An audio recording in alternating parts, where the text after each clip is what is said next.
Maya and Ethan live in the same city. They are around the same age, they earn similar incomes, and they both have enough savings to make a serious housing decision. Ethan buys a home, Maya keeps renting. At first, Ethan looks like the obvious winner.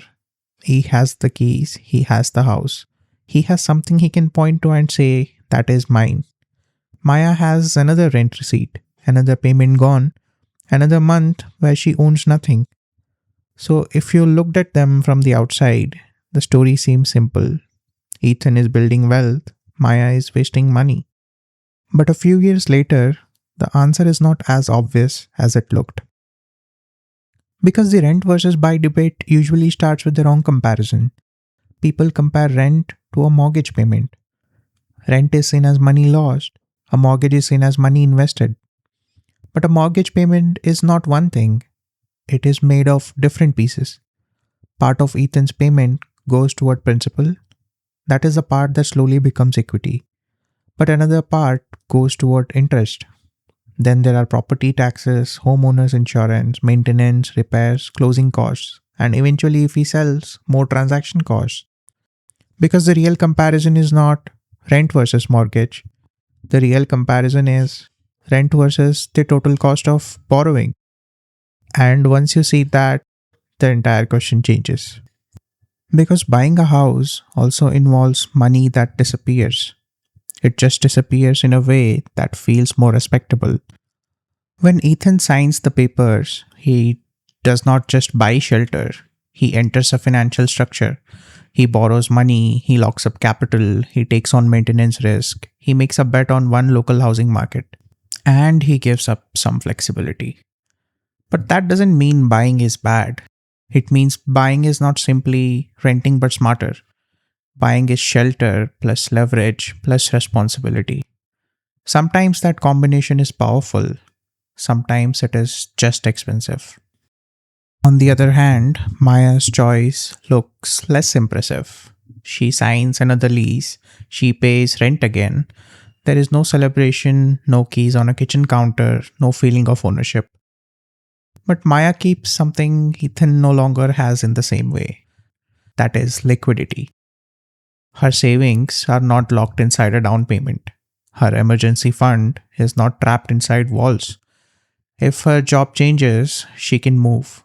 If her city becomes too expensive, she can leave. If an opportunity appears somewhere else, she has options. Rent is not buying anything. Rent buys shelter. It buys flexibility. It buys freedom from surprise repair bills. And most importantly, it buys time. And sometimes, time is exactly what a person needs. Then the first hidden cost arrives. Ethan's water heater breaks. It is not dramatic. It is not a financial disaster. It is just one of those normal homeowner problems that does not care about timing. Then property taxes come due. Then insurance increases. Then a repair he thought could wait suddenly cannot wait anymore. None of this means Ethan made a bad decision. It is just part of ownership. But it is also money that does not become equity. That is the part people often miss. Not every dollar a homeowner spends is building wealth. Some of it is simply the cost of owning the asset. And this is where the phrase renting is throwing money away starts to fall apart. Because in the earlier years, a homeowner can also spend a lot of money on things that do not build equity. Interest does not become yours, taxes do not become yours, insurance does not become yours. Repairs keep the house standing, but they do not always increase its value. So the better question is not who has a mortgage. The better question is who is building net worth after all costs are included. At first, Maya may actually have freedom, but that freedom comes with a responsibility.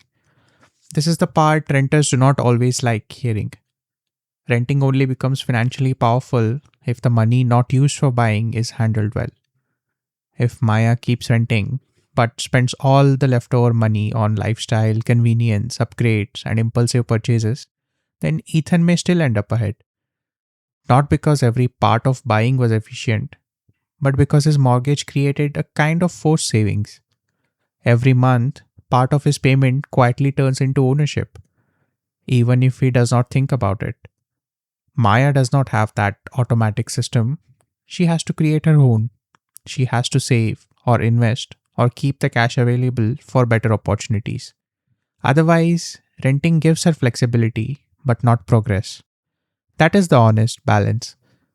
Owning has hidden costs, renting has hidden responsibility, and ignoring either side makes the comparison dishonest.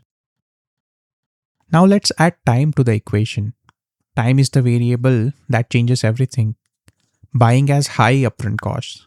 The down payment, closing costs, moving costs, furniture, repairs, and those costs need time to make sense. If Ethan stays in the house for 10 or 15 years, the story may look very different. His mortgage payment may feel more stable as rent rise around him. His principal pay down grows slowly. His home may appreciate, and the longer he stays, the more those early costs get spread out. But imagine something different. Imagine Ethan has to sell after 2 or 3 years. Maybe he gets a better job in another city. Maybe he wants to move closer to family. Maybe his life simply changes faster than the mortgage expected. Now the house has not had enough time to absorb the upfront costs. Selling costs appear, moving costs appear again, and the thing that's supposed to create stability may start to feel like a cage. Maya, on the other hand, can leave when her lease ends. That flexibility may not show up as wealth on a balance sheet, but in real life, flexibility has value.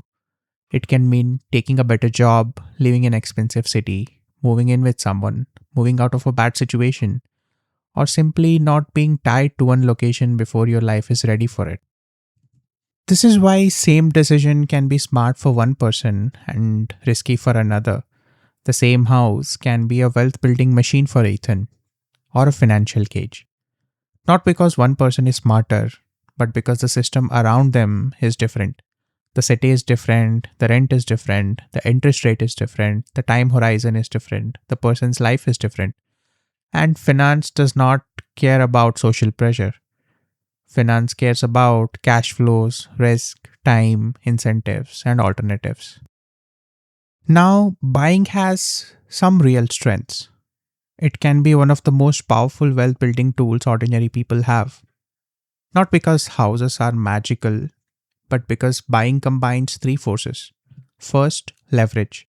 Ethan can control a large asset with a small down payment. Second, forced savings. Every principal payment slowly increases ownership. And third, time. If the property rises in value over many years, the gains can be meaningful. There is also the non financial side: stability, control, not worrying about a landlord ending the lease, the ability to build a home around your life. Those things matter. They may not fit perfectly into a spreadsheet, but they are real. For Ethan, that stability may be worth it. He may want roots, he may want control, he may want to stay in the same neighborhood for a decade. In that case, buying is not just a financial calculation, it is a life decision. But for Maya, the opposite may be true. She may not know where she wants to live in 3 years. She may want to keep her life savings and life decisions flexible. She may value the ability to move more than the feeling of ownership. In that case, renting is not failure, it is a different trade off. The problem is not home ownership. The problem is the story we tell about it. We turn buying a house into a symbol of adulthood, a sign that you made it, a proof that you are responsible. And because of that, renting became the opposite: temporary, immature, behind. But that story is too simple. A house can be a great decision, but it can also concentrate too much of your life into one asset, one location, one loan, and one assumption that you will stay long enough for it all to work. And that is the real bet. Not that the house will go up, but that your life will cooperate. So maybe the better way to think about is this: renting is a subscription to shelter. Buying is a leveraged bet on staying. Renting gives you flexibility, but no ownership. Buying gives you ownership, but lacks flexibility. Renting can waste money if it stops you from building wealth elsewhere. Buying can waste money if the hidden costs, interest, repairs, and lost flexibility outweigh the equity you build. So the question is not, is renting throwing money away? The question is, what are you buying with that money?